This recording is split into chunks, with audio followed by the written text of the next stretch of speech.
Let us start solving the PYQs. It is a paper of 2024. ये आपका पास कितना 2024 का पेपर है. I have all the papers of all the years. ठीक है ना. आप लोग क्लिक के रहा था तो बेसिक शुरू करते हैं 2024. So आपका ये ला. Wait. So दोस्त, it is the paper of 2024. हाँ. तो आपका 80 मार्क का पेपर रहेगा. ये 38 क्वेश्चंस होगा. ठीक है. तो ये पढ़ने के लिए 15 मिनट मिलेगा आपको ये चीज. So let us start mathematics basic. So पता है आपको एक पेज आपका हिंदी में होता है, एक पेज आपका इंग्लिश में होता है कि नहीं. सो let us start with the MCQ first. ठीक है. एमसीक्यू से क्वेश्चन शुरू करते हैं. आपका सेक्शन है 20 टू एमसीक्यू है. तो यहाँ पे क्या बोला पहला क्वेश्चन कि फॉर व्हाट वैल्यू ऑफ के, मतलब के का वैल्यू ढूंढना है. The product of the zeros of the polynomial is, ये क्वेश्चन है, इज 1. चलो के का वैल्यू ढूंढना है आपको. Come on continue. तो बहुत इजी है. यहाँ पे क्या दिखा रहा है, प्रोडक्ट दिखा रखा है. प्रोडक्ट ऑफ जीरो इज 2 दिखा रखा है. ये इक्वेशन का. तो हम लोग मालूम है प्रोडक्ट मतलब क्या है, alpha into beta. Alpha into beta का रेशियो क्या होता है. हाँ, सी बाई ए था ना. ये देखो सी बाई ए. अब दोस्त खुद देखो कि इस क्वेश्चन में सी कौन है, ये सी है कि नहीं, -7. तो -7 और अल्फा और बीटा इंटू करने से कितना आंसर है, 2 है ना. 2 इक्वल टू सी कितना है, -7 और ए कितना है, ए है के. आई होप इट इज क्लियर. बोलो ना आपको मतलब 10 सेकंड में सॉल्व होगा ऐसा क्वेश्चन. के टू जा 2k, 2k इक्वल टू -7 और k इक्वल टू -7/2. ये आपका k का वैल्यू है. k का वैल्यू कितना हो गया, -7/2. तो कौन सा होगा आंसर यहाँ पे, option number B is the correct option for this. I hope it is very clear. Okay, चलो नेक्स्ट क्वेश्चन करते हैं बढ़िया से. Come on let us continue next question. बहुत बढ़िया. दूसरा क्वेश्चन क्या बोला कि एपी है, एपी अरिथमेटिक प्रोग्रेशन, ए का वैल्यू 8 है और ए 10 तुम्हारा 19 है. Find the value of D. बहुत इजी क्वेश्चन है, बहुत इजी क्वेश्चन है. देखो कैसे करना है इसको. A10 हम लोग मालूम है, A10 मतलब क्या है, A10 equal to A plus 9D, right. A plus 9D, colour change colour का गया. Okay, A plus 9D. अब देखो दोस्त, A10 का वैल्यू -19 ना, इसका वैल्यू कितना देखा रहा है, -19. और A का वैल्यू कितना है, 8 प्लस 9D. ठीक है.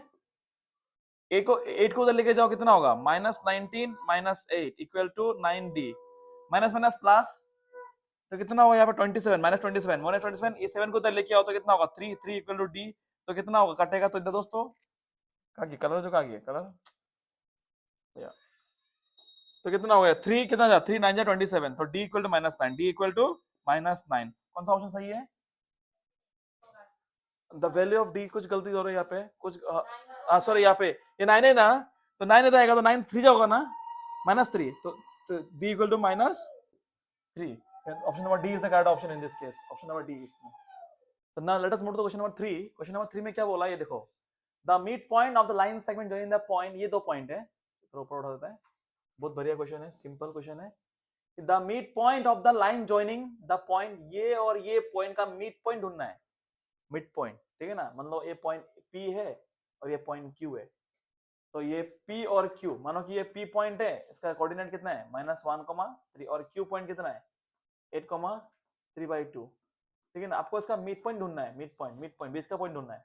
बीच का पॉइंट मान लेते हैं, बीच का पॉइंट के है, के नहीं, हाँ के ही मान लो. तो बीच का पॉइंट के को ढूंढना है आपको. और यहाँ पे M1 M2 समान सेम नहीं है क्या, बीच में. तो M1 M2 क्या होगा, सेम होगा. तो मिडिल पॉइंट ढूंढने के लिए उसका सेक्शन फॉर्मूला कैसा लगाएगा, बोलो.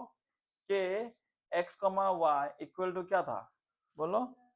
Yes exactly, x2 plus x1/2, y2 plus y1/2. चलो सॉल्व करते हैं इसको. x2 क्या है यहाँ पे, 8 माइनस 1, मतलब प्लस माइनस माइनस, समझ में आ रहा ना, /2. y कितना है, 3/2 प्लस 3/2. तो इसका आंसर कितना होगा, 7/2. इसका आंसर कितना होगा इधर तुम्हारा 6 7 9/2 इंटू 1/2. तो बोले तो 7/2, 9/4. ये आपका आंसर है. के जो लोकेशन है, के लोकेशन ये होगा. कौन सा ऑप्शन सही है यहाँ पे, ऑप्शन नंबर डी देखते हैं.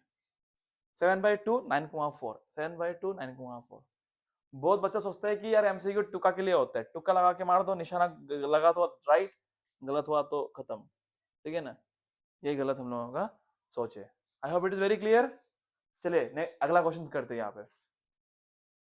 अगला क्वेश्चन क्या बोले यहाँ पे कि sine theta equal to 1/3, then sec theta कितना होगा। अभी कॉमन सेंस इसमें भी करते हैं बढ़िया से, चलो उसको करते हैं बढ़िया से। इसमें क्वेश्चन थोड़ा गलत है कि साइन थीटा इक्वल टू 1/√3 होना चाहिए यहाँ पे, √3। ओके चलो या तो मिस प्रिंट हो गया यहाँ पे। आप खुद देखो कि साइन थीटा √3, तो बताओ कि थीटा का कौन सा वैल्यू होने से 1/√3 होता था। कौन बोलेगा, बोल।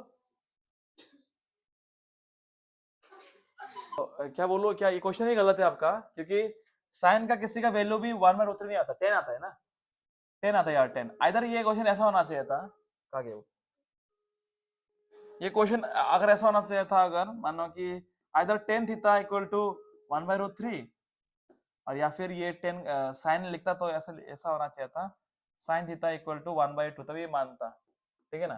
तो ये क्वेश्चन गलत है। Repeat now question number 5, HCF निकालना है जल्दी, क्विक, वेरी इजी क्वेश्चन। चलिए क्वेश्चन में क्या बोला है, एचसीएफ, एचसीएफ निकालो, highest common factor of 132 and 77, ठीक है ना। 132 एंड 77 कैसे निकलता है एचसीएफ, देखो दो तरीका है।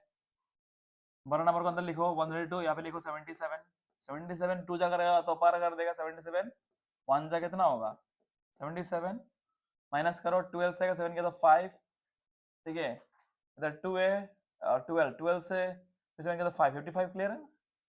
फिर यहाँ पे 77 को उधर उधर वापस लेके आओ तो 55 1 जा 55 कितना होगा 2 2, फिर लाओ इधर पे कितना 55 55 2 जा कितना होगा 44 1 1, तो इधर 22, तो 11 2 जा 22 आंसर, तो आंसर क्या ना 11, तो दोनों का एचसीएफ क्या होगा 11 है। तो option number A is the correct option in this case. क्या ये समझ में आया, नहीं आया, चल देखो वापस, ये तो क्या है क्लास 7 में तो ये चीज है 132, चलो वापस करता हूँ यहाँ पे देखो 132 डिवाइडेड बाय 77, 77 1 जा 77, तो इधर बॉक्स बना दिया, ठीक है। अब माइनस करो, कितना माइनस करने से 55 आ गया ना। अब ये जो नंबर था ना डिविजर, उसको वापस डिविडेंड बना दो 77, 55 1 जा 55, तो कितना बचा रिमाइंडर 22, फिर ये जो डिविजर था ना वो बन जाएगा तुम्हारा डिविजर बिकम डिविडेंड ना, तो क्या होगा 55, खुद देखो 22 2 जा कितना होगा 44, अगर अगर करेगा माइनस तो कितना होगा 1 1, फिर ये जो डिविडेंड था ना ये बन जाएगा तुम्हारा डिविजर, तो देखो यहाँ पे 22, 11 2 जा 22, क्या जीरो आया ना, जीरो आया कि नहीं, जीरो जब तक नहीं आएगा तब तक करते रहेगा हम लोग। तो किसका वजह से जीरो आया, ये 11 का वजह से जीरो आया है कि नहीं, ये 11 का वजह से जीरो आया, तो 11 होगा ईसीएफ इस केस पे, तो यहाँ पे आंसर क्या होगा ये 11 होगा। आई hope it is very clear. चलो बहुत बढ़िया, चलो आगे क्वेश्चन करते हैं, बहुत बढ़िया क्वेश्चन। सो मेरा एक प्यारी स्टूडेंट पूछ रहा है सर इसको अलग मेथड से नहीं कर सकते, हाँ जरूर कर सकते हैं, चलो अलग मेथड भी कर देता है, देखो ध्यान से अलग मेथड में करते हैं। अब इसको दोनों को फैक्टराइज करो, अगर आपको तकलीफ हो रहा है तो दोनों को अलग अलग से करो, टाइम कंज्यूमिंग है ये चीज, बट उपाय नहीं, अगर आपको समझ में नहीं आया तो करना होगा। चलो ये क्लास 4 का मेथड हो गया, तो उसको करो 2 कितना जा 2 7 जा ज्यादा हो गया, 2 6 जा 12, 2 6 जा 12, ठीक है। अभी 2 3 3, फिर से 3 11 हो गया, फिर यहाँ पे 7 1 1 खत्म। अब दोनों में कॉमन क्या है, क्या दोनों में 11 कॉमन नहीं है क्या, वही सेफ है। अभी ठीक है, दोनों अलग अलग से फैक्टराइज करो, देखो दोनों में कॉमन क्या है, मैक्सिमम कॉमन क्या है, वही मैक्सिमम होगा आपका एचसीएफ, खत्म, ठीक है। चलो नेक्स्ट, चलो होगा नेक्स्ट क्वेश्चन, चलो ओके फाइन। अभी ना क्वेश्चन ऑप्शन 6 देखो, क्या क्या बोला है कि if the roots of the quadratic equations are real and equal, wow बहुत बढ़िया क्वेश्चन है, कि इसका जो रूट्स है ना अल्फा और बीटा वो लोग रियल है और इक्वल है, देन द वैल्यू ऑफ के इज व्हाट, वाओ। क्या आपको याद है जब जब जब रूट्स इक्वल होता है तो उसमें क्या होता है, उसका discriminant B square minus 4ac से क्या होता है, जीरो का बराबर होता है कि नहीं, ये था कहानी उसका। तो बी स्क्वायर कौन है, बी कौन है यहाँ पे -5, तो माइनस फाइव का स्क्वायर इक्वल टू -4 इंटू ए कितना है, ए है 4, सी क्या है यहाँ पे के है, इक्वल टू 0, ठीक है ना, 0, 5 स्क्वायर 25, माइनस भी प्लस हो जाएगा, माइनस 16 के इक्वल टू 0, 25 को लेके आओ तो क्या होगा, माइनस 16 के इक्वल टू माइनस 25, तो ओके, तो k equal to minus 25 by minus 16 हो गया। तो ये माइनस माइनस कैंसिल, तो क्या रहेगा, k इक्वल टू 25 बाय 16, बोलो ना, इजीली उड़ेगा। तो इसका आंसर कौन सा होगा, option number B is the correct option इस केस पे। निकला, नेक्स्ट निकला। तो क्वेश्चन नंबर 7 में क्या बोला देखो, if the probability of winning a game is p, किसी भी गेम खेलने का जो प्रोबेबिलिटी है वो चांस कितना p बोला है, तो उसको लूज करने का क्या प्रोबेबिलिटी है, मैंने आपको सिखाया था, ठीक है, कि किसी भी चीज को किसी भी चीज होने का और किसी भी चीज ना होने का चांस कितना होता है, 1 होता है ना। तो ना होने का चांस निकालने के लिए क्या करेगा, प्रोबेबिलिटी ऑफ ना होने का इक्वल टू 1 माइनस होने का, है कि नहीं। तो जितना जीतने का चांस अगर p है तो हारने का चांस कितना है, तो लूज का चांस कितना होगा, 1 माइनस p नहीं होगा। आंसर क्या होगा, 1 माइनस p, या answer number D. Conceptual question है, ठीक है ना। चलो नेक्स्ट क्वेश्चन नंबर 8 क्या बोला, the distance between the point ये और ये, आपको क्या लगाना पड़ेगा, डिस्टेंस फॉर्मूला।